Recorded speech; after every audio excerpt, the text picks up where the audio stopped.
Hello दोस्तों।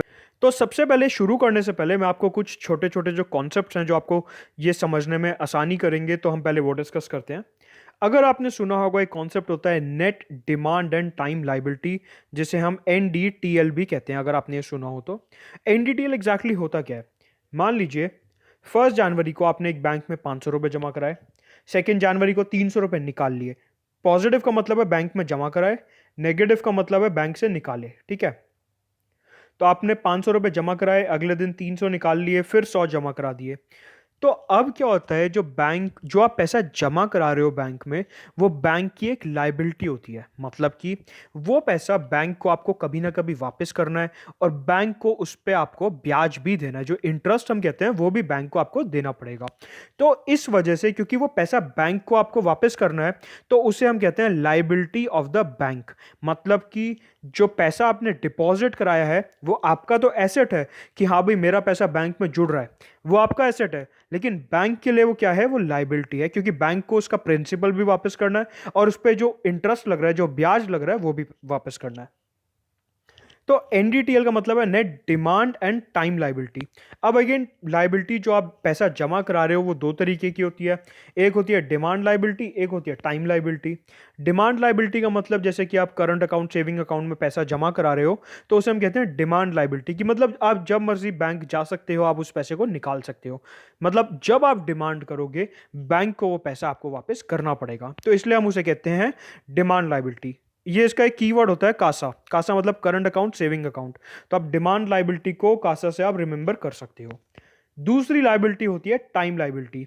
Time liability का मतलब, जो आप फिक्स डिपॉजिट कराते हो बैंक में, उसे हम टाइम लायबिलिटी कहते हैं। मतलब कि आप बैंक से कभी भी जाके पैसा नहीं मांग सकते। जब उस एफडी का टाइम मैच्योर होगा, जब 1 साल पूरा होगा, उसके बाद ही आप वहां से पैसा निकाल सकते हो। उस चीज को हम कहते हैं फिक्स डिपॉजिट, ठीक है? तो ये हमारी हो गई दो तरीके की लायबिलिटी हमने देखी, डिमांड लायबिलिटी और टाइम लायबिलिटी। अब एनडीटीएल का क्या मतलब है? नेट डिमांड और टाइम लायबिलिटी। मतलब मान लो आपने ₹500 जो थे ये वाले, वो सेविंग अकाउंट में जमा कराए, ₹300 आपने निकाल लिए, और अगले दिन आपने ₹100 की फिक्स डिपॉजिट करा दी, ठीक है? तो यहां पे जो है, इन सब का जो सम होगा, उसको हम कहेंगे net demand and time liability. मतलब कि 500 माइनस 300 प्लस 100। तो बैंक की जो नेट लायबिलिटी है आज की तारीख में, वो है ₹300, ठीक है? तो ये कॉन्सेप्ट होता है नेट डिमांड और टाइम लायबिलिटी का। कि ये मान लो, ये ₹500 जो थे, ये डिमांड लायबिलिटी है, क्योंकि ये करंट सेविंग अकाउंट में डिपॉजिट है। ₹300 आपने अपने अकाउंट से अगले दिन निकाल लिया, और अगले दिन आपने ₹100 की फिक्स डिपॉजिट करा दी। तो ये हो गया हमारा नेट डिमांड और टाइम लायबिलिटी का कॉन्सेप्ट। अब हम बात करते हैं दो बहुत ही इंपॉर्टेंट रेशियोज की, जिसमें से एक का नाम है कैश रिजर्व रेशियो, और दूसरे का नाम है स्टैट्यूटरी लिक्विडिटी रेशियो, ठीक है? तो जो कैश रिजर्व रेशियो होता है, आज की तारीख में जो उसका रेट है, वो 4% है।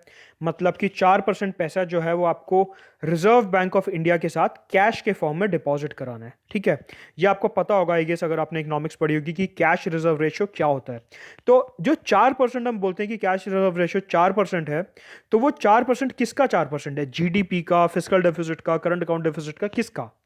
वो जो 4% हम कहते हैं कि कैश रिजर्व रेशियो आरबीआई ने 4% रखा हुआ है, उसका मतलब 4% ऑफ एनडीटीएल।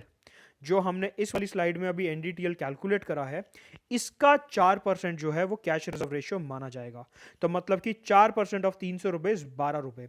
मतलब कि अगर बैंक की जो NDTL, that is net demand और टाइम लायबिलिटी, अगर ₹300 है, तो उसमें से जो है ₹12 आपको रिजर्व बैंक ऑफ इंडिया के साथ कैश के फॉर्म में डिपॉजिट कराने होंगे, ठीक है? ये हो गया हमारा एक रेशियो। अब हम बात करते हैं अपने दूसरे रेशियो की, जिसका नाम है स्टैट्यूटरी लिक्विडिटी रेशियो। ये एक ऐसा रेशियो होता है जिसमें जो पैसा है, वो आप government security, foreign currency, RBI approved securities जो होती हैं, या कैश के फॉर्म में, गोल्ड के फॉर्म में आप इस पैसे को रखते हो। बेसिकली क्या डिफरेंस है सीआरआर और एसएलआर में? सीआरआर पे आपकी कोई इनकम नहीं है, ये आप एक आइडल कैश डिपॉजिट करा रहे हो रिजर्व बैंक ऑफ इंडिया में। लेकिन अगर हम स्टैट्यूटरी लिक्विडिटी रेशियो की बात करते हैं, एसएलआर की बात करते हैं, तो ये जो रेशियो है, इस पे हमारी अर्निंग होती है। मतलब जो बैंक है, उनकी अर्निंग इस पे होती है। तो अगर बैंक ने कुछ पैसा गोल्ड में लगाया है, या गवर्नमेंट सिक्योरिटी में लगाया है, तो उस पे या तो उन्हें ब्याज मिलेगा, या फिर गोल्ड का रेट बढ़ेगा, तो बैंक की कुछ ना कुछ अर्निंग होगी।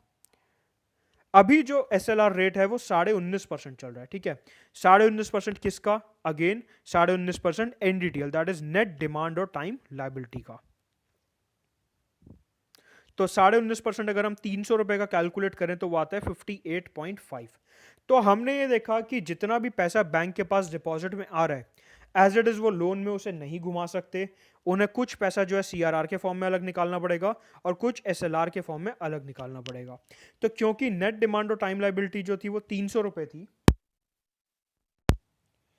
12 रुपए हमने CRR निकाल दिया, 58.5 रुपए दैट इज 58.5 जो है हमने यहाँ पे SLR निकाल दिया, तो हमारे पास नेट कितना बचा? 229 रुपए 50 पैसे। मतलब ये जो 229 रुपए 50 पैसे हैं ये जो है बैंक लोन में घुमा सकता है, ठीक है।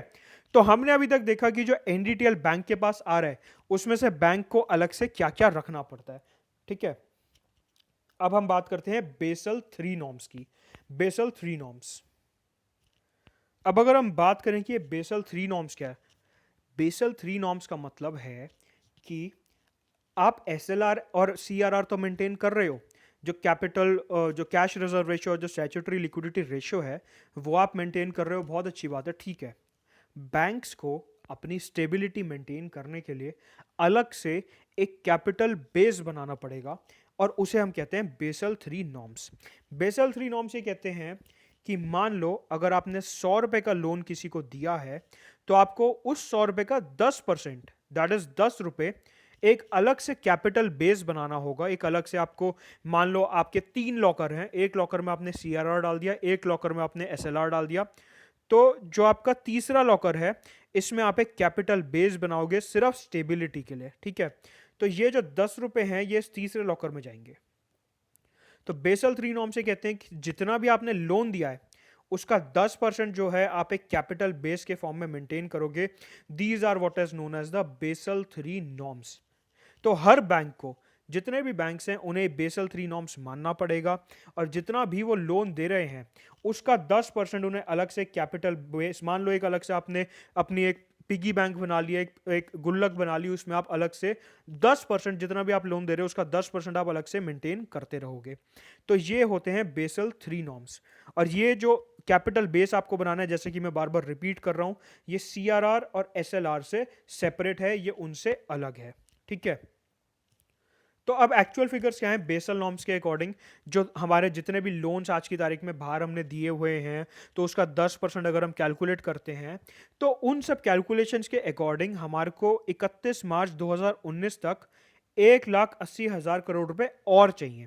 ये एब्सोल्यूट अमाउंट नहीं है, ये जो 1,80,000 करोड़ रुपए है हमारे को और चाहिए। मतलब मान लो कि अभी आपके पास, फॉर एग्जाम्पल, जैसे क्रूड एग्जाम्पल दे रहा हूँ, 5 लाख करोड़ रुपए हैं और असलियत में चाहिए 6.8 लाख करोड़, ठीक है।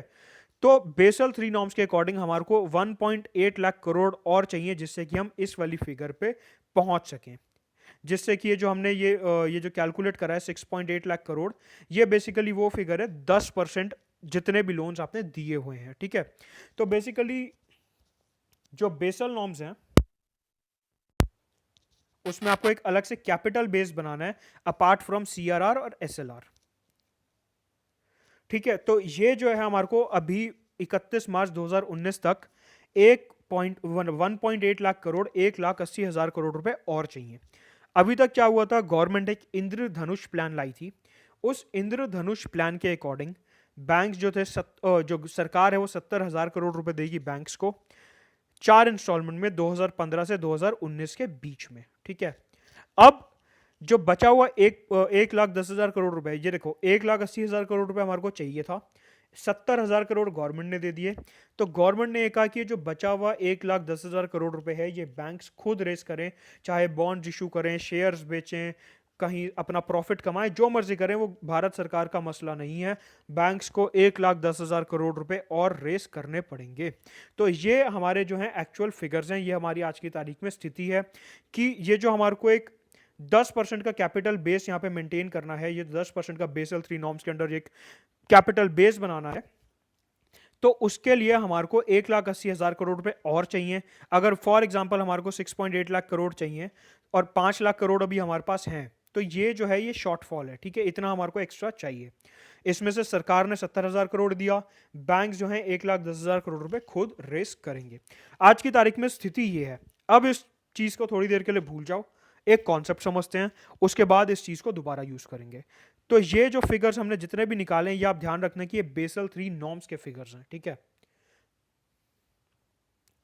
अब एक बारी देखते हैं कि जो एनपीएज हैं, अगर आपने शब्द सुना हो नॉन परफॉर्मिंग एसेट्स, मतलब कि अगर मैं आपको बहुत ही सरल भाषा में समझाऊं कि किसी ने अगर लोन दे दिया, ले लिया बैंक से और अब वो वापस नहीं कर रहा समय पे, या वो वापस ही नहीं कर रहा कुछ भी, तो उसे हम स्ट्रेस्ड एसेट, रीस्ट्रक्चर लोन या फिर नॉन परफॉर्मिंग एसेट्स कहते हैं, ठीक है।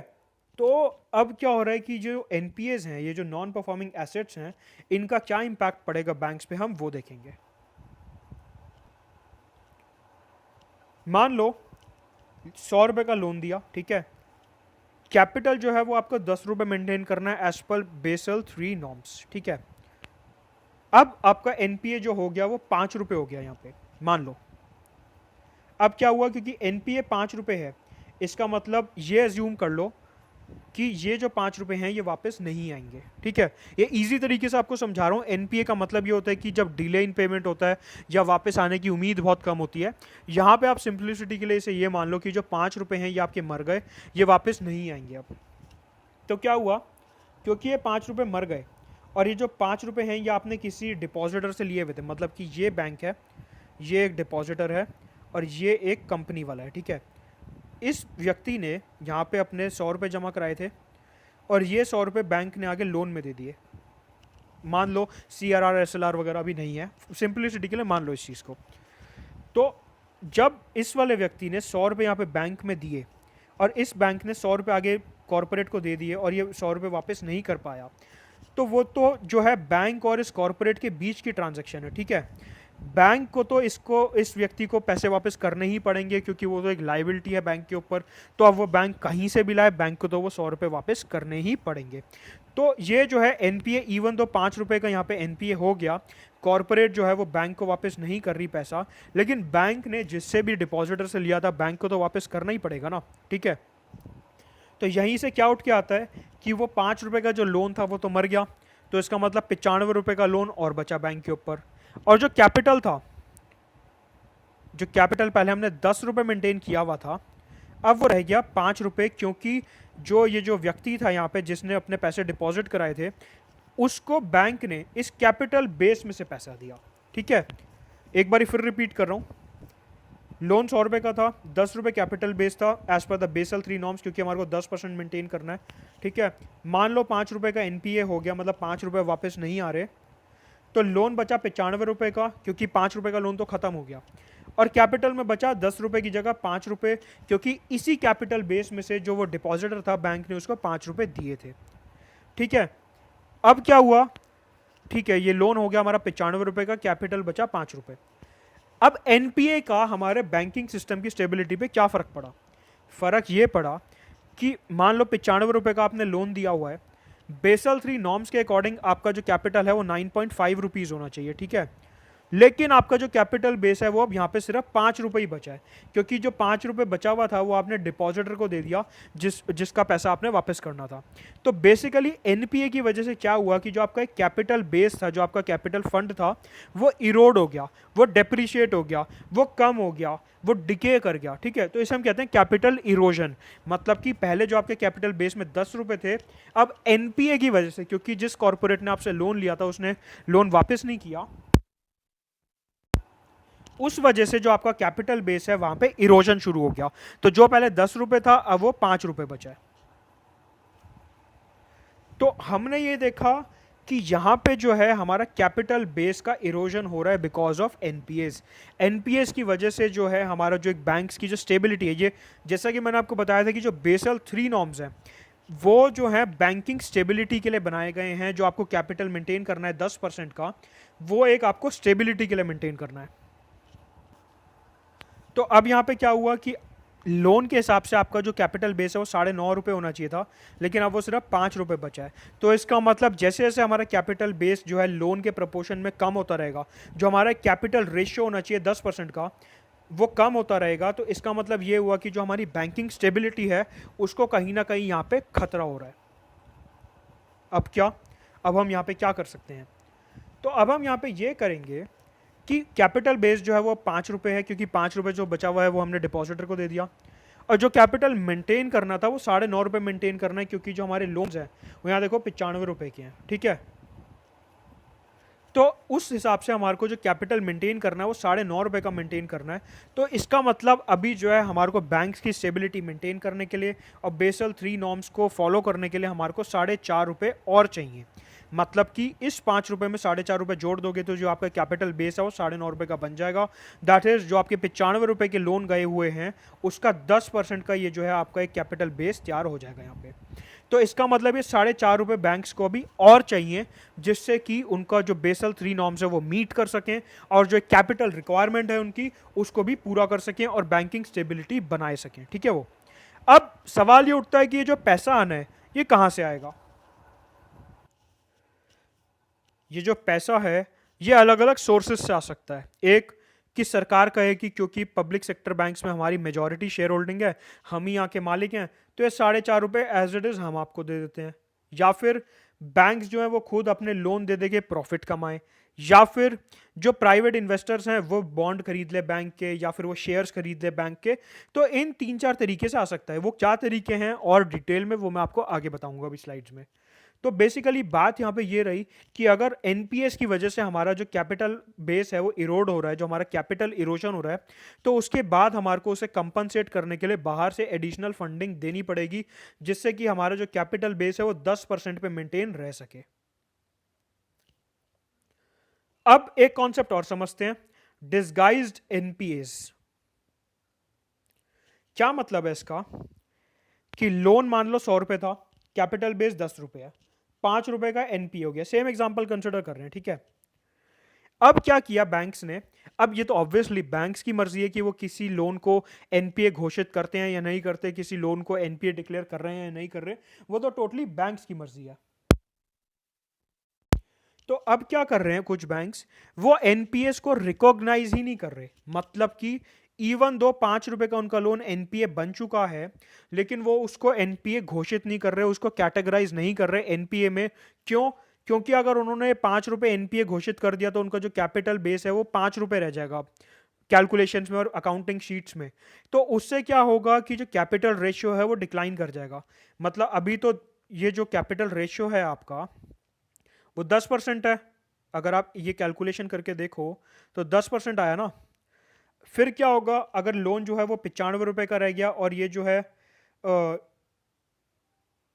जो आपका लोन है वो 95 का रह गया और जो कैपिटल बेस है वो 5 रुपए का रह गया, तो आपका जो है 10% से बहुत नीचे आ जाएगा। तो अगर हम कैलकुलेशन करके देखें तो ये रह जाएगा समवेयर अराउंड 5.26% अगर हम देखें तो बेसिकली क्या हो रहा है कि ये जो 5 रुपए का एनपीए हो जाना चाहिए था, बैंक्स ने उसे रिकॉग्नाइज ही नहीं करा। एज अ रिजल्ट क्या हुआ, उन्होंने कहा कि लोन भी 100 रुपए छोड़ दो, कैपिटल भी 10 रुपए छोड़ दो बैलेंस शीट्स में, ये जो 5 रुपए का एनपीए ये दिखाओ ही मत। तो अगर दिखाओगे तो यहाँ से भी और यहाँ से भी कम करना पड़ेगा। मतलब जो कैपिटल है उसको 10 की जगह आपको 5 रुपए करना पड़ेगा। तो जो आपका कैपिटल रेशियो है 10% का वो डिस्टर्ब हो जाएगा यहाँ पे।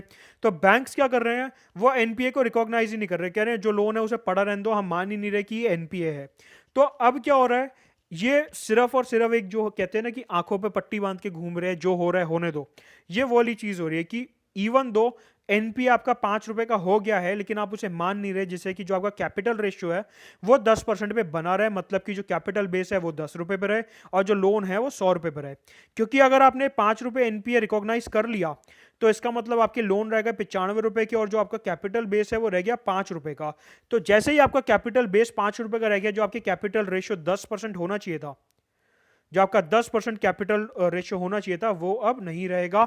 और एज अ रिजल्ट जो बैंकिंग स्टेबिलिटी है, जो बैंक्स का जो शेयर्स का प्राइस है, जो बैंक्स की जो इमेज है और जो प्रॉफिटेबिलिटी है, उस पर काफ़ी ज़्यादा यहाँ पे सवाल उठने लगेंगे। तो इस वजह से बैंक्स कहते हैं कि इतनी दिक्कत लेनी क्यों, आप इसको रिकॉग्नाइज ही मत करो। तो यहाँ पे जो है अभी ये चीज़ हो रही है कि जो आपका एनपीए है 5 रुपए का, वो आप रिकॉग्नाइज ही नहीं कर रहे। अब बात करते हैं एक और चीज़ की। जैसे हम कहते हैं कैपिटल इन्फ्यूजन। अभी तक हमने ये देख लिया कि कैपिटल बेस क्या होता है, एनपीए की वजह से कैपिटल इरोजन कैसे हो रहा है, और जो बैंक्स हैं वो एनपीएस रिकॉग्नाइज करने से कैसे मना कर रहे हैं, जिससे कि उनका जो कैपिटल रेशियो है वो 10% के अराउंड मेंटेन रहे। 8% से 10% बेसिकली स्ट्रिक्ट नहीं होता कि 10% ही आपको मेंटेन करना है, जो 8 से 10% के बीच की आपकी एक लिमिट है वो कैसे मेंटेन करनी है, तो बैंक्स उसकी। तो इन सब चीज़ों के आगे बढ़ के अब हम देखते हैं कैपिटल इन्फ्यूजन क्या होती है। 100 रुपए का लोन है, सेम एग्जांपल कंसिडर करते हैं। 100 रुपए का लोन है, 10 रुपए का आपका कैपिटल बेस है, और जो 5 रुपए का आपका एनपीए है वो अभी रिकॉग्नाइज नहीं है। ठीक है, अब मान लो सरकार ने कहा ठीक है जी, हमारे पास तो बहुत पैसा आ गया, जीएसटी में हमने बहुत रेवेन्यू कमा लिया, डीमोनेटाइजेशन में बहुत पैसा आ गया, आप 20 रुपए ले लो अपने कैपिटल बेस में डालने के लिए। तो नया कैपिटल बेस कितना हो गया? 30 रुपए। लोन है आपके 100 रुपए के, कैपिटल बेस हो गया आपका 30 रुपए का, मतलब कि 30% हो गया, और आपको मेंटेन कितना करना है? सिर्फ 10%। अब इसका क्या इंप्लीकेशन है? इसका इंप्लीकेशन ये है कि आपका लोन 100 रुपए का था और कैपिटल आपका हो गया 30 रुपए का। ये जो 5 रुपए का एनपीए था ये पहले आपने रिकॉग्नाइज नहीं किया हुआ था, क्योंकि आपका जो 10% का जो रेशियो होना चाहिए था कैपिटल रेशियो, वो बिगड़ जाता। अब आपने कहा मेरा तो जी यहाँ पे जो कैपिटल रेशियो है 30% चल रहा है, 10% मेंटेन करना था, 30% चल रहा है, तो मैं अब इसको रिकॉग्नाइज कर लेता हूँ। आपने इसको रिकॉग्नाइज कर लिया, आपने इसको पकड़ लिया, तो आपने क्या किया? लोन आपने कर दिए 95 रुपए के, कैपिटल आपने कर दिया 25 रुपए का। जिस भी डिपॉजिटर का ये 5 रुपया था आपने वापस कर दिया, तो लोन होगा 95 रुपए के, कैपिटल हो गया 25 रुपए का। अभी भी 10% से बहुत ज़्यादा है ये। 25/95 इंटू 100 अगर आप करो तो ये आएगा समवेयर अराउंड 26%। वाओ, आपको तो 10% मेंटेन करना था, लेकिन आपका तो अभी भी 26 चल रहा है। मतलब कि एनपीए रिकॉग्नाइज करने के बाद भी आपका जो कैपिटल रेशियो होना चाहिए था वो 10% से कहीं ज़्यादा ऊपर है। तो अब आप क्या करोगे? यहाँ पे आपके लोन अभी 95 के हैं, कायदे से जो आपका कैपिटल होना चाहिए वो 9.5 होना चाहिए, ठीक है, 10% के हिसाब से। क्योंकि आपके पास कैपिटल 25 रुपए है, तो इसका मतलब आप जो लोन है वो 250 रुपए तक के दे सकते हो, अगर हम 10% यहाँ पे कैपिटल रेशियो मान के चलें। इसका मतलब क्या हुआ कि जब आपने एडिशनल कैपिटल यहाँ पे डाला तो आपने एनपीए भी रिकॉग्नाइज कर लिया अपने, और अब जो है आप लोन भी ज़्यादा दे सकते हो। तो अब जो आप लोन दोगे, क्योंकि आप 250 रुपए तक का लोन दे सकते हो, तो आप क्या करोगे? आप 155 रुपए और दे दोगे। 155 प्लस जो 95 होगा वो 250 हो गया, तो आपका जो कैपिटल रेशियो है वो 10% मेंटेन हो जाएगा। तो इससे आप देखोगे जो कैपिटल इन्फ्यूज़ किया बैंक ने, उससे यहाँ पे दो फायदे हो गए। एक फ़ायदा ये कि जो है आपने एनपीए रिकॉग्नाइज कर लिए, जो आपकी स्ट्रेस एसेट की प्रॉब्लम थी आपने वो ख़त्म कर दी। दूसरी चीज़ आपने क्या करी? आपने लेंडिंग ज़्यादा कर दी। अब लेंडिंग ज़्यादा करी है तो उससे क्या होगा? जॉब क्रिएशन ज़्यादा होगी, लोग लोन ज़्यादा लेंगे, प्रोडक्टिविटी ज़्यादा होगी, जीडीपी इंक्रीज़ होगा, बैंक की जो अर्निंग है वो इंक्रीज़ होगी। तो बेसिकली जो बैंकिंग सेक्टर है उसमें एक जो स्टेबिलिटी की ज़रूरत है वो यहाँ पे स्टेबिलिटी आ जाएगी। तो हमने ये देखा कि कैपिटल इन्फ्यूज़ करने के बाद, अभी तक क्या था, क्योंकि कैपिटल जो था हमारा बहुत ही लिमिटेड था, 10 रुपए का कैपिटल बेस था। जैसे ही सरकार ने उसमें कैपिटल इन्फ्यूजन करा, जैसे ही सरकार ने उसमें और पैसा डाल दिया, तो आपने एनपीए भी रिकॉग्नाइज कर लिया, मतलब कि आपने एनपीए की जो प्रॉब्लम है वो भी सॉर्ट आउट कर दी, और आपने नए लोन भी दे दिए, जिससे कि जो इकोनॉमी है वहाँ पे ग्रोथ हो सके। तो डबल बेनिफिट हो रहा है। ये जो कैपिटल इन्फ्यूजन है इसके दो फायदे हैं, ये आप दोनों फायदे याद रखना, हम आने वाले स्लाइड्स में अभी डिस्कस करेंगे इसे। अब बात करते हैं मेन पॉइंट की, कि जो अभी स्टेप लिया गया है भारत सरकार द्वारा कि बैंक्स में जो है कैपिटल इन्फ्यूजन किया जाएगा, जो अभी एक प्लान आया है, तो वो क्या है? अब हम उसके बारे में बात करते हैं कि फैक्ट्स क्या है। अभी तक हमने कॉन्सेप्ट सारा समझ लिया, अभी तक हमने डॉट्स बना ली, अब उन डॉट्स को ज्वाइन करने का यहाँ पे टाइम आ गया है। तो फैक्ट्स देखते हैं पहले क्या है। अब आप ये याद रखना, जब भी मैं यहाँ पे बात करूंगा कैपिटल बेस की, तो आपको वो जो 10 रुपए वाला कैपिटल बेस है हमेशा वो याद आना चाहिए। और जब भी मैं बात करूंगा लोन्स की, तो जो 100 रुपए लोन है और वो याद आना चाहिए। और जब भी मैं बात करूंगा एनपीए की, तो वो 5 रुपए वाला जो एग्जाम्पल है आप हमेशा वो अपने माइंड में रखना, आपकी सारी प्रॉब्लम यहाँ पे दूर हो जाएगी। ठीक है, अब गवर्नमेंट ने कहा कि जो कैपिटल इन्फ्यूजन करेंगे हम, वो करेंगे 2,11,000 करोड़ रुपए का। जो हमने अभी देखा था कि 20 रुपए का कैपिटल इन्फ्यूजन किया गया था, तो सरकार कह रही है 20 रुपए तो छोटी अमाउंट है, हम 2,11,000 करोड़ रुपए का कैपिटल इन्फ्यूजन करेंगे over the period of 2 years. 2 साल में, मतलब ये नहीं कि अभी दे देंगे, 2 साल में आने वाले ये जो 2,11,000 करोड़ रुपए हैं ये दिए जाएंगे। और ये देगा कौन? 75% जो है वो भारत सरकार देगी और 25% जो है वो प्राइवेट सेक्टर से पैसा लिया जाएगा। मतलब कि ये जो 2,11,000 करोड़ रुपए है ये दिया जाएगा बैंक्स को। जैसा कि मैंने आपको बताया था, अगर आपको याद हो,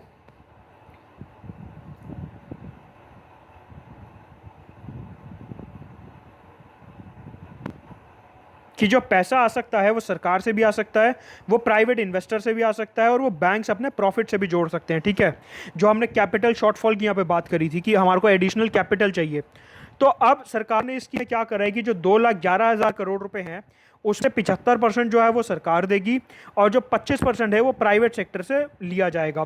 तो एज अ रिजल्ट इसमें क्या होगा कि जो गवर्नमेंट की मेजॉरिटी शेयर होल्डिंग है बैंक्स में, पब्लिक सेक्टर बैंक्स में, वो यहाँ पे बनी रहेगी। ठीक है, तो ये हो गए आपके क्रूड फैक्ट्स। अब देखते हैं इसमें डिटेल क्या है। तो भारत सरकार जो यहाँ पे अप्रोच लेके आई है, वो अप्रोच है 3 pronged, मतलब कि 3 तरीके उन्होंने सजेस्ट करे हैं जो यहाँ पे फॉलो किए जाएंगे बैंक्स को रिकैपिटलाइज करने के लिए। सबसे बड़ा, सबसे इंपॉर्टेंट और सबसे पहला स्टेप जो है वो है रिकैपिटलाइजेशन बॉन्ड्स। 1,35,000 करोड़ रुपए के रिकैपिटलाइजेशन बॉन्ड्स जो हैं वो भारत सरकार इशू करेगी, और इसके क्या फीचर्स हैं वो अभी हम देखते हैं आगे। दूसरा हो गया, हम सॉरी, ये 18 लाख करोड़ नहीं है, 18,000 करोड़ रुपए, हम सॉरी, आप इसे करेक्ट कर लीजिए। जो बजटरी एलोकेशन है, मतलब कि जो कैश देगी सरकार, वो देगी 18,000 करोड़ रुपए का।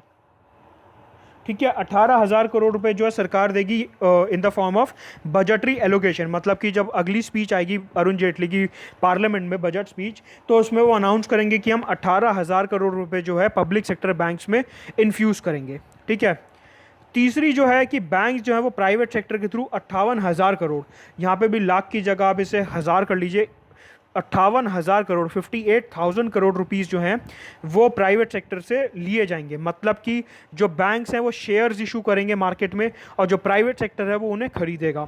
तो बेसिकली 18,000 करोड़ रुपए जो है वो बजटरी एलोकेशन से लिए जाएंगे और जो 58,000 करोड़ रुपए हैं वो प्राइवेट सेक्टर से शेयर्स के थ्रू उठाए जाएंगे। तो बेसिकली ये जो है ये 3 स्टेप्स हैं, रिकैपिटलाइजेशन बॉन्ड, एक बजटरी एलोकेशन जो बजट के थ्रू दिया जाएगा, और तीसरा हो गया शेयर्स के थ्रू, मतलब जो आप बैंक्स जो है जो शेयर्स इशू करेंगे। इन तीनों टूल्स को हम एक एक करके देखते हैं। सबसे पहले बात होगी रिकैपिटलाइजेशन बॉन्ड्स की। सबसे ज़्यादा इंपॉर्टेंट और सबसे ज़्यादा जो मैग्निफिकेंट टूल है, जो सबसे ज़्यादा मेजर टूल है, वो ये है। तो जो रिकैपिटलाइजेशन बॉन्ड्स इशू किए जाएंगे भारत सरकार द्वारा, वो किए जाएंगे 1,35,000 करोड़ रुपए के। ठीक है, मान लीजिए आप कोई बहुत बड़े इन्वेस्टर हो, आप कोई बहुत बड़े फाइनेंस हाउस हो, या कोई आप नॉन बैंकिंग फाइनेंशियल कंपनी हो, भारत सरकार ने आपको अपने रिकैपिटलाइजेशन बॉन्ड्स दे दिए, आप जो है सरकार को पैसा दे दोगे। यही होता है बॉन्ड का कॉन्सेप्ट। ठीक है, उन्होंने आपको सिक्योरिटी दी, आप उन्हें पैसा दोगे। अब उस पैसे पे जो भारत सरकार है आपको टाइमली के टाइमली ब्याज देती रहेगी। They would keep on giving you interest. जो ब्याज का पैसा है वो आपको यहाँ पे मिलता रहेगा। ठीक है, आपने जो पैसा दिया सरकार को सिक्योरिटीज़ के एवज में, सिक्योरिटीज़ के रिटर्न में, वो पैसा सरकार एज इट इज़ लेके बैंक्स को दे देगी। और जो हमने कैपिटल इन्फ्यूजन करा था पहले 20 रुपए का, तो उसी प्रकार से यहाँ से जो है इन बॉन्ड्स के थ्रू 1,35,000 करोड़ रुपए जो है सरकार रेस करेगी और वो बैंक्स में दे दिए जाएंगे। और एज अ रिजल्ट क्या होगा, मतलब बेसिकली जब बैंक्स जो हैं वो, जो सरकार है वो बैंक्स को पैसा देगी 1,35,000 करोड़ रुपए, तो जो गवर्नमेंट है उसकी शेयर होल्डिंग जो है उतनी ज़्यादा इंक्रीज हो जाएगी। मतलब कि जो जनरल पब्लिक की शेयर होल्डिंग है बैंक्स में वो कम हो जाएगी, क्योंकि सरकार और पैसा डाल रही है। 1,35,000 करोड़ रुपए जो है सरकार डाल रही है स्टेप के थ्रू, तो जो बैंक, जो सरकार है उनकी जो शेयर होल्डिंग है एक बैंक्स में, वो और ज़्यादा इंक्रीज हो जाएगी यहाँ पे। तो इसे हम कहते हैं कि जो जहाँ पे जो बॉन्ड्स इशू होंगे, जो रिकैपिटलाइजेशन बॉन्ड्स इशू होंगे, उसके थ्रू सरकार पैसा रेज करके बैंक्स को देगी, और जो बैंक्स में जो गवर्नमेंट की शेयर होल्डिंग है वो इंक्रीज हो जाएगी, और जो जनरल पब्लिक है उनकी शेयर होल्डिंग डिक्रीज हो जाएगी, और जो सरकार है वो ही मेजॉरिटी शेयर होल्डर यहाँ पे बनी रहेगी। अब देखते हैं ये जो बॉन्ड इशू हो रहे हैं इनका क्या इंप्लीकेशन है। सबसे पहला और सबसे मेजर इंप्लीकेशन जो है वो है crowding out of private investors. ये एक फ्रेज होता है इकोनॉमिक्स में जिसे हम कहते हैं क्राउडिंग आउट। क्राउडिंग आउट का मतलब ये होता है कि मान लो अगर आप नॉन बैंकिंग फाइनेंशियल कंपनी हो और आप जो है पैसा उधार पे देते हो सबको। आपके पास दो लोग आए, एक अरुण जेटली आए और एक मुकेश अंबानी आए आपके पास लोन लेने। अब क्योंकि सरकार का यहाँ पे जो है दबदबा बना रहता है, आपने जो है सारा का सारा अपना पैसा निकाल के सरकार को दे दिया कि लो जी लो आप पैसा लो, और जो आपके बैंक्स हैं उन्हें आप रिकैपिटलाइज कर लो, अपने बैंक्स की जो हेल्थ है उसे इंप्रूव कर लो। जो आपके बैंक से जो कैपिटल बेस इरोड हो चुका है एनपीएस की वजह से, आप उस कैपिटल बेस को अपना ठीक कर लो। जो आपको 20 रुपये इन्फ्यूज़ करने हैं बैंक्स में वो आप कर लो, ठीक है, अगर हम अपना एग्जाम्पल ही कंसिडर करें तो एज अ रिजल्ट क्या हुआ, आपने जो पैसा है वो यहाँ पे सरकार को दे दिया। मुकेश अंबानी को भी बिजनेस एक्सपेंशन के लिए पैसा चाहिए था। अब क्या होगा, उन्हें पैसा मिला नहीं तो वो बिजनेस एक्सपेंशन करेंगे नहीं, उन्हें पैसा मिला नहीं। इससे हम कहते हैं crowding out of private investors.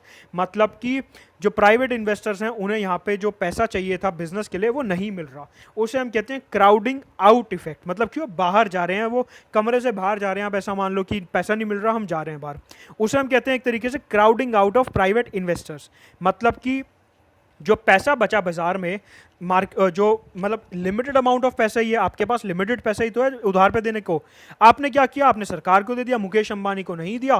तो एज अ रिजल्ट क्या हुआ कि प्राइवेट इन्वेस्टर्स का क्राउडिंग आउट हो गया, वो इन्वेस्टमेंट नहीं करेंगे। अब इसका जो काउंटर जवाब है, सरकार इसका काउंटर जवाब क्या दे रही है, सरकार कहती है कि ठीक है क्राउडिंग आउट होगा, हमने मान लिया, लेकिन एक बार को जब बैंक्स का जो कैपिटल बेस है वो इंप्रूव हो जाएगा, जब वो 10 रुपये से 30 रुपये पहुंच जाएगा, तो हमारे जो एनपीए प्रॉब्लम्स हैं वो भी सॉल्व हो जाएंगे, और जो हमारे जो बैंक्स की लोन देने की कैपेसिटी है, मतलब कि अभी तो 95 रुपये पे थे, अब 155 रुपये का आप लोन और दे सकते हो। अगर हम एग्जाम्पल वही वाला देखें तो आप लोन भी और दोगे तो वो जो चीज़ है एक बैलेंस आउट हो जाएगी। अभी क्या है, क्योंकि आपके पास पैसा यहाँ पे कैपिटल कम है, आप ज़्यादा लोन्स नहीं दे पा रहे हो। एक बार ये हमने कैपिटल इन्फ्यूजन कर दिया बैंक्स में, तो क्या होगा, एनपीएस भी सॉल्व हो जाएंगे और बैंक्स के पास एक्स्ट्रा पैसा भी होगा और वो लेंड आउट कर सकेंगे बैंक्स। तो जो क्राउडिंग आउट हो रहा है इस कैपिटलाइजेशन स्कीम की वजह से, इन बॉन्ड्स की वजह से, वो कैंसिल हो जाएगा। दूसरा जो इम्पैक्ट पड़ेगा, जब सरकार जो है रिकैपिटलाइजेशन बॉन्ड्स इशू करेगी आपको, आपने उन्हें पैसा दिया और वो आपको ब्याज देते रहेंगे, तो क्या हो रहा है, फिस्कल डेफिसिट बढ़ेगा। कैसे कि अब जो है सरकार ब्याज कहाँ से देगी, जो उनका जो पूल है रिसोर्सेज का वहीं से तो देगी। तो जब वो आपको ब्याज देते रहेंगे हर साल, तो उनकी इंटरेस्ट लाइबिलिटी जुड़ गई, एज अ रिजल्ट जो फिस्कल डेफिसिट है वो इंक्रीज हो गया। तो बिल्कुल जी ये जो बॉन्ड है इनका फिस्कल डेफिसिट पे भी असर पड़ेगा। तो ये अगर आपके प्रीलिम्स में क्वेश्चन आ सकता है कि जो मार्केट जो रिकैपिटलाइजेशन स्कीम सरकार लाई है बैंक्स के लिए, इसका क्या दुष्प्रभाव पड़ेगा, ये आपके मुख्य परीक्षा में भी आ सकता है और ये आपको प्रीलिम्स में भी पूछा जा सकता है। तो आप कहोगे कि एक तो जी क्राउडिंग आउट हो रहा है प्राइवेट इन्वेस्टर्स का, दूसरा क्या हो रहा है, यहाँ पे फिस्कल डेफिसिट की दिक्कत आ रही है। फिस्कल डेफिसिट की दिक्कत आ रही है क्योंकि आपकी इंटरेस्ट लाइबिलिटी बढ़ रही है, और जब जो बॉन्ड पेपर है उनकी मेच्योरिटी हो जाएगी, मतलब कि जो आपने मेरे को पैसा दिया है, मैंने आपको बॉन्ड्स दिए हैं 10 साल के, 10 साल बाद मेरे को पैसा चुकाना भी तो आपको शुरू करना पड़ेगा। तो उस टाइम क्या होगा, तब भी फिस्कल डेफिसिट इंक्रीज होगा। तो अभी आज की तारीख में जो फिस्कल डेफिसिट इंक्रीज हो रहा है वो सिर्फ ब्याज के पैसे की वजह से हो रहा है। 10 साल बाद जो फिस्कल डेफिसिट इंक्रीज होगा वो प्रिंसिपल अमाउंट की वजह से होगा, ठीक है। लेकिन इसका काउंटर जो है वो सरकार क्या देती है कि ये जो फिस्कल डेफिसिट इंक्रीज हो रहा है ये नॉन इन्फ्लेशन कॉजिंग है। मतलब कि अब ये मानो कि अभी सरकार ने एक तरीके से सब्सिडी देनी शुरू करी, मान लो सबको उन्होंने कहा कि देश में 125 करोड़ लोगों को 200 रुपये की सब्सिडी दी जाएगी, कैश में देंगे, ठीक है। अब क्या हुआ, सबके हाथ में 200 रुपये आ गए, सब आइसक्रीम खाने पहुंच गए, सब मोबाइल का रिचार्ज कराने पहुंच गए, सब जियो खरीदने पहुंच गए। तो क्या हुआ, उन चीज़ों की डिमांड बढ़ जाएगी तो उनकी इन्फ्लेशन बढ़ जाएगी, ठीक है। तो बेसिकली जो सरकार का जो सबसे ज़्यादा फिस्कल डेफिसिट होता था, अलग अलग स्कीम्स हो गई, सब्सिडी हो गई, एलपीजी सब्सिडी, यूरिया सब्सिडी, इन सब की वजह से होता था और जिनकी वजह से इन्फ्लेशन काफ़ी ज़्यादा होती थी। अब ये क्या हो रहा है, ये जो इंटरेस्ट का पैसा है ये तो आपको कंपनी जो है आपकी जो नॉन बैंकिंग फाइनेंशियल इंस्टीट्यूशन है उसको दिया जाएगा। तो अब आपको ऐसे डिमांड तो क्रिएट कर नहीं रहे, आप तो आगे ही पैसा कहीं उधार पे चढ़ाओगे। तो इस वजह से जो इन्फ्लेशन क्रिएट हो रही है, क्योंकि ये सब्सिडी में नहीं जा रहा पैसा, तो जो एक इन्फ्लेशन है वो यहाँ पे क्रिएट नहीं होगी। सरकार का कहना ऐसा है कि मतलब कि ये हम पैसा जो दे रहे हैं, जो इंटरेस्ट सब्सिडी, जो इंटरेस्ट लाइबिलिटी हमारी इंक्रीज़ हुई है, जो हम इंटरेस्ट दे रहे हैं, वो किसी सब्सिडी में नहीं दे रहे, वो हम दे रहे हैं आपको एज योर इनकम, जो आप आगे कहीं ब्याज पर चढ़ा दोगे। ठीक है, तो ये जो है इसका कोई इन्फ्लेशनरी इम्पैक्ट इतना ज़्यादा नहीं पड़ेगा। अब अगर हम वे फॉरवर्ड की बात करें यहाँ पे, तो कुछ इकोनॉमिस्ट ये कहते हैं कि जो इंटरेस्ट लाइबिलिटी है, मान लो कि मैंने आपको बॉन्ड दिए, आपसे मैंने पैसा लिया और वो पैसा मैंने बैंक्स को दे दिया, और जैसा कि मैंने आपको बताया कि जैसे ही मैं बैंक्स को पैसा दूंगा वो मेरी शेयर होल्डिंग इंक्रीज़ हो जाएगी। वहाँ पे शेयर होल्डिंग इंक्रीज़ हो गई तो जो मेरा डिविडेंड आता है बैंक से वो इंक्रीज़ हो जाएगा, क्योंकि मेरी शेयर होल्डिंग वहाँ पे ज़्यादा है। ठीक है, अब क्या हो रहा है, अगर बैंक्स जो हैं वो इस जो कैपिटल इन्फ्यूजन हो रहा है उसको अच्छे से इस्तेमाल करते हैं, उस चीज़ को अच्छे से यूज़ करते हैं बैंक्स यहाँ पे, तो क्या होगा कि जो बैंक्स हैं वो ज़्यादा से ज़्यादा लोन्स दे पाएंगे, आगे ज़्यादा एनपीएस रिजॉल्व कर पाएंगे। जैसा कि हमने देखा था कि जो कैपिटल इन्फ्यूजन है उसके दो बेनिफिट्स हैं। ठीक है, तो क्योंकि अब वो ज़्यादा लोन्स दे रहे हैं, क्योंकि अब वो ज़्यादा एनपीएस सॉल्व कर रहे हैं, तो उनका प्रॉफिट भी ज़्यादा होने लगेगा। एज अ रिजल्ट जो उनका जो इंटरेस्ट आ रहा है वो इंक्रीज़ हो जाएगा, उनकी जो इनकम है वो इंक्रीज़ हो गई, तो आपका जो डिविडेंड है वो इंक्रीज़ हो जाएगा। तो यहाँ पे कुछ इकोनॉमिस्ट का ये मानना है कि अगर जो डिविडेंड बैंक्स जो हैं सरकार को दे रहे हैं वो इंटरेस्ट से ज़्यादा है, मतलब कि जो इंटरेस्ट आपको मिलेगा, क्योंकि आप कंपनी हो तो सरकार ने आपको कुछ बॉन्ड्स दिए, मान लो सरकार आपको 100 रुपये का ब्याज दे रही है बॉन्ड्स पे, और जो बैंक्स हैं उन्होंने आपको 200 रुपये का डिविडेंड दे दिया, तो आपकी जेब से क्या आ गया, आपकी तो 100 रुपये की कमाई हो गई ना, क्योंकि आपका डिविडेंड जो है 200 रुपये है, और आपने जो कंपनी को इंटरेस्ट देना है वो सिर्फ 100 रुपये देना है, जिससे आपने बॉन्ड्स इशू कराए हैं। तो जो है वो यूजफुल सिचुएशन होगी और विन विन सिचुएशन होगी। मतलब कि जो आपका डिविडेंड है अगर वो ज़्यादा होगा, मतलब कि जो बैंक्स की जो प्रॉफिटेबिलिटी है अगर वो इंक्रीज़ हो रही है, तो यहाँ पे सरकार और बैंक्स दोनों का फ़ायदा होगा। लेकिन अगर बैंक्स जो हैं वो इस मौके का फ़ायदा नहीं उठा पाए, वो ज़्यादा से ज़्यादा लोन्स नहीं दे पाए, और उनका जो डिविडेंड है वो कम ही रहता है, मान लीजिए आपको जो इंटरेस्ट देना है वो 100 रुपये देना है, लेकिन बैंक्स क्योंकि ज़्यादा प्रॉफिटेबल यहाँ पे नहीं हो पाए, वो आपको 50 रुपये का ही डिविडेंड दे रहे हैं, तो ये जो है ये फेल्ड अटेम्प्ट माना जाएगा, और जो आपके ऊपर जो फिस्कल डेफिसिट है और जो इंटरेस्ट लाइबिलिटी है वो इंक्रीज़ होती रहेगी। मतलब सरकार के ऊपर बेसिकली जो सरकार के ऊपर जो इंटरेस्ट लाइबिलिटी है वो इंक्रीज़ होती रहेगी। तो ये अभी तक हमने देखा कि जो रिकैपिटलाइजेशन बॉन्ड्स जो सरकार इशू करने की बात यहाँ पे कर रही है, उनके क्या कैरेक्टरिस्टिक्स हैं, उनका क्या इम्प्लीकेशन पड़ेगा हमारी इकोनॉमी पे। बेसिकली बैंक्स की जो सरकार की शेयर होल्डिंग है वो इंक्रीज़ हो जाएगी, फिस्कल डेफिसिट का यहाँ पे खतरा है, क्राउडिंग आउट का यहाँ पे खतरा है, तो वो सब चीज़ें अभी आने वाले टाइम में आपको साफ होती रहेंगी, लेकिन उसका इम्प्लीकेशन वही रहेगा। अब अगर बात करें फीचर्स क्या रहेंगे इस बॉन्ड के, तो वो सरकार ने अभी तक साफ नहीं किया है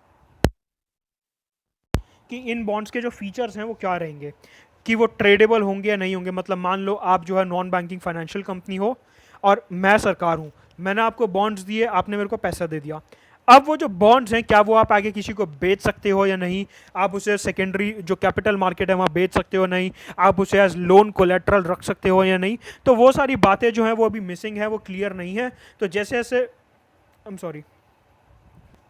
जैसे जैसे वो चीज़ यहाँ पे आती रहेगी हम उसको यहाँ पे मैं आपको बताता रहूँगा। तो हमारे पास हमने देखा था कि तीन चीज़ों का यहाँ पे अटैक देखा था। एक जो था वो था जो रिकैपिटलाइजेशन हो रही, जो रिकैपिटलाइजेशन बॉन्ड्स हैं 1.35 लाख करोड़ रुपए के, वो सरकार इशू करेगी। अब जो दूसरा हमने देखा वो था सेलिंग ऑफ स्टेक, मतलब कि जो 58,000 करोड़ रुपए बैंक्स को रेस करने हैं वो करने हैं through private sector shares issue करके। ठीक है, तो यहाँ पे क्या होगा, जो दूसरा हमारा मेथड है वो ये है कि 58,000 करोड़ रुपए जो हैं वो बैंक्स रेस करेंगे बाय इशूइंग शेयर्स। लेकिन इस मेथड में जो है कुछ यहाँ पे दिक्कत रहेगी, इस मेथड में जो है कुछ यहाँ पे संकट आ सकता है। वो इसलिए क्योंकि अगर मान लो बैंक जो है, जो स्टेट बैंक ऑफ इंडिया हो गया, पंजाब नेशनल बैंक हो गया और यूको बैंक हो गया, बैंक ऑफ इंडिया हो गया, जितने भी ये पब्लिक सेक्टर बैंक्स हैं, यहाँ पे क्या होगा, अगर ये अपने शेयर्स इशू करते हैं, इनकी प्रॉफिटेबिलिटी तो आज की तारीख में है नहीं, इनका कैपिटल बेस जो है वो इरोडेड है, इनकी जो नॉन परफॉर्मिंग एसेट्स हैं वो बहुत ज़्यादा हैं, प्रॉफिटेबिलिटी है नहीं। तो जब प्रॉफिटेबिलिटी ही नहीं है इन बैंक्स की, तो इनसे शेयर्स कौन खरीदेगा? कोई भी नहीं खरीदेगा। तो एज अ रिजल्ट क्या होगा कि इनका जो शेयर प्राइस होगा, क्योंकि शेयर्स कोई खरीद नहीं रहा, तो जो शेयर प्राइस होगा इनका मार्केट में वो बहुत कम रहेगा। मान लीजिए अगर आईसीआईसी बैंक जो प्राइवेट सेक्टर बैंक है, उसका एक शेयर अगर 100 रुपये पे चल रहा है, और अगर वो मान लो 10 शेयर इशू करता है, तो आईसीआईसी जो है वो 10 शेयर से अपने 1000 रुपये खड़े कर सकता है मार्केट से, ठीक है। मतलब कि 100 रुपये का एक शेयर उसने बेचा, 10 शेयर ऐसे बेचे, तो उसने 1000 रुपये जो है मार्केट से रेस कर लिए। लेकिन स्टेट बैंक, क्योंकि उनके जो शेयर्स हैं वो कोई नहीं खरीद रहा, तो मान लो उनका जो शेयर है वो 20 रुपये में बिक रहा है, इन्होंने 10 शेयर इशू करे, तो 200 रुपये ही ये इकट्ठे कर पाए। तो आप देखो यहाँ पे कितना फ़र्क है, इवन दो दोनों बैंकिंग सेक्टर में है। एक तरफ आईसीआईसी जो है वो 1000 रुपये खड़े कर रहा है क्योंकि उसकी प्रॉफिटेबिलिटी ज़्यादा है, उसके एनपीएस कम है और वो प्राइवेट सेक्टर बैंक है। वहीं दूसरी ओर जो एसबीआई है वो 200 रुपये ही इकट्ठे कर पा रहा है। तो एज अ रिजल्ट क्या होगा कि जो शेयर्स इशू होंगे बैंक्स के, उनका कोई खास फ़ायदा यहाँ पे नहीं होगा, क्योंकि उनकी जो मार्केट वैल्यू है वो बहुत ही ज़्यादा गिरी हुई है। तो ये एक यहाँ पे लूप होल देखने को मिल सकता है। जो सरकार का जो दूसरा स्टेप है कि 58,000 करोड़ रुपए आप इकट्ठे करो बाजार से शेयर्स इशू करके, तो वहाँ पे आपको ये वाली दिक्कत फेस करनी पड़ सकती है। जो तीसरा है वो बहुत ही सिंपल और डायरेक्ट प्रोविजन है कि 18,000 करोड़ रुपए जो हैं वो जो भारत सरकार है वो बजटरी प्रोविजंस के अंडर प्रोवाइड करेगी। मतलब कि जो बजट स्पीच आएगी उसमें अरुण जेटली जो हैं वो यहाँ पे अनाउंस कर देंगे कि ठीक है जी, हम 18,000 करोड़ रुपए बैंक्स को देंगे। और लेकिन उसमें क्या होगा कि जो 18,000 करोड़ रुपए हैं वो जेटली जी और मोदी जी अपने घर से तो ला नहीं रहे, वो क्या है, जितना भी टैक्स कलेक्शन हुई है, रेवेन्यू कलेक्शन हुई है सरकार की, वो सारा का सारा पैसा उसमें से दिया जाएगा। तो आप यहाँ पे एक चीज़ ये समझो कि विजय माल्या ने आपसे लोन लिया, आप स्टेट बैंक को मान लो, विजय माल्या ने आपसे लोन लिया, पैसा लिया, ख़त्म करा, लंदन चला गया। अब क्योंकि आपको कैपिटल इन्फ्यूजन करनी है जिससे कि आपकी स्टेबिलिटी यहाँ पे बनी रहे, तो जो हम टैक्स पेयर्स हैं, जो हम आम आदमी हैं, जो हम टैक्स देते हैं, हमारे पैसे से जो विजय माल्या पैसा लेके चला गया, एक तरीके से हम उसको कंपनसेट कर रहे हैं। तो मतलब कि फ्रॉड कर रहा है कोई और उसकी जो भरपाई कर रही है वो कर रही है आम जनता। अगर यही 18,000 करोड़ रुपए आप किसी एजुकेशन में लगाते, आप किसी हेल्थ में लगाते, तो लोगों को कम से कम उसका रिटर्न तो मिलता। आप तो जो बड़े बड़े कॉरपोरेट जहाँ पे फ्रॉड कर रहे हैं उसकी भरपाई आप आम आदमी से करा रहे हो, तो ये चीज़ तो एथिकली गलत हुई ना। तो ये जो है मॉरल ग्राउंड पे ये चीज़ गलत है, लेकिन अगर इकोनॉमिक पॉइंट ऑफ व्यू से देखें तो ये चीज़ जो है काफ़ी फ़ायदेमंद रहेगी। तो यहाँ पे दो डायमेंशंस हैं, एक हो गया मॉरल डायमेंशन, एक हो गया इकोनॉमिक डायमेंशन। मॉरली अगर इस चीज़ को देखें तो वो बिल्कुल गलत है, अगर इकोनॉमिकली हम इस चीज़ को देखें तो ये सही है, क्योंकि अगर कैपिटल इन्फ्यूजन होगा तो एनपीएस से लड़ने में मदद मिलेगी। अगर कैपिटल इन्फ्यूजन होगा तो जैसा कि हमने दो फायदे देखे थे, एक एनपीएस से लड़ोगे, दूसरा लोन्स ज़्यादा दोगे तो प्रॉफिट ज़्यादा होगा, इकोनॉमी ग्रो करेगी। तो इकोनॉमिकली तो ये डिसीजन सही है, लेकिन मॉरली ये डिसीजन टोटली गलत है। तो हमने जो है भारत सरकार के 3 टूल्स देख लिए। एक हमने देख लिया रिकैपिटलाइजेशन बॉन्ड्स वाला, एक हमने देख लिया कि जो मार्केट से आप शेयर्स इशू करके पैसा उठाओगे, तीसरा हमने देख लिया बजटरी एलोकेशंस का। अब हम देखते हैं कि इवन दो सरकार ये स्टेप्स ले तो आई, लेकिन फ्यूचर में जब एक बार ये कैपिटल इन्फ्यूजन हो जाएगा, एनपीएस की प्रॉब्लम खत्म हो जाएगी, आगे ये दोबारा एनपीए की प्रॉब्लम ना आए, उस चीज़ को रोकने के लिए हमारे को यहाँ पे क्या करना पड़ेगा, अब वो देखते हैं।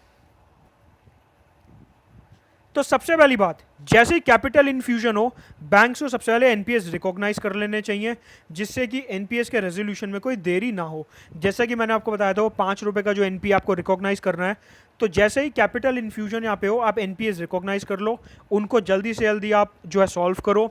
जो कोलेट्रल है, मान लो कोई विजय माल्या के एयरप्लेन्स हैं, आप उन्हें जल्दी से कन्फिस्केट करके ऑक्शन कर दो, पैसा रेज करो। जो आपका डूबा हुआ पैसा है बेसिकली आप रिकॉग्नाइज करके जितने भी एसोसिएटेड कोलेट्रल्स हैं, जो आपके कोलेट्रल्स हैं, जो चीज़ें गिरवी रखी गई हैं, आप उनको बेच के पैसा जल्दी से खड़ा करो। और दूसरी चीज़, तो इससे एनपीए की प्रॉब्लम जो है ख़त्म हो जाएगी, जो हमारी हेल्थ है बैंकिंग सेक्टर की, वो यहाँ पे इम्प्रूव होने लगेगी।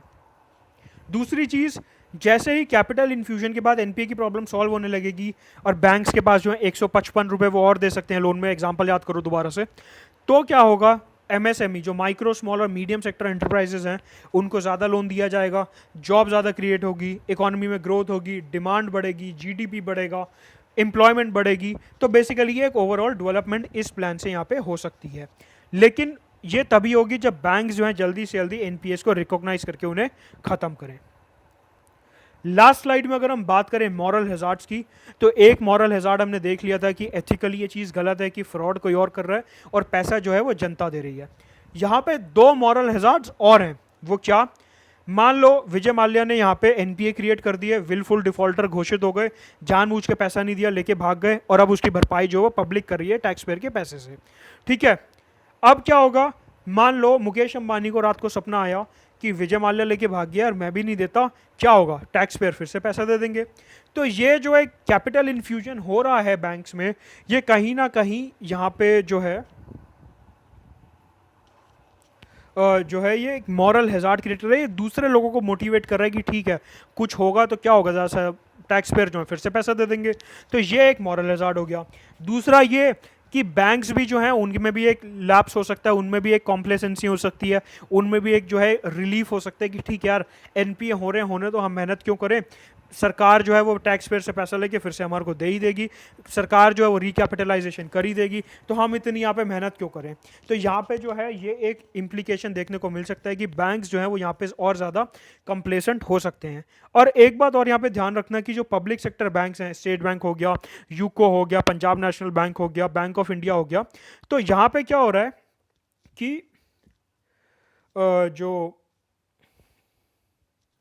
गवर्नमेंट की जो शेयर होल्डिंग है यहाँ पे वो बहुत ज़्यादा है, मेजॉरिटी शेयर होल्डिंग है। तो इन सब बैंक्स के ऊपर क्या होता है, सीबीआई और सीवीसी सेंट्रल विजिलेंस कमीशन का होल्ड रहता है। इस वजह से ये जो बैंक्स हैं ये कोई बोल्ड डिसीजन नहीं ले पाते। तो क्या होता है कि इनको ये लगता है कि अगर हमने कोई बोल्ड डिसीजन ले लिया या कोई हमने स्ट्रिक्ट एक्शन ले लिया एनपीएस वालों के अगेंस्ट, तो कल को सीबीआई या फिर सीवीसी की इन्वेस्टिगेशन बैठ सकती है। तो यहाँ पे एक वे फॉरवर्ड ये हो सकता है कि जो गवर्नमेंट की मेजॉरिटी शेयर होल्डिंग है इन बैंक्स में वो कम की जाए, तभी जो है अगर ये प्राइवेटाइज होंगे तभी ये बोल्ड डिसीजन ले पाएंगे। और ये जो सीबीआई और सीवीसी का यहाँ पे एक इनको डर रहता है, ये जो खतरा रहता है, तभी ये जो खतरा है यहाँ पे खत्म हो सकता है।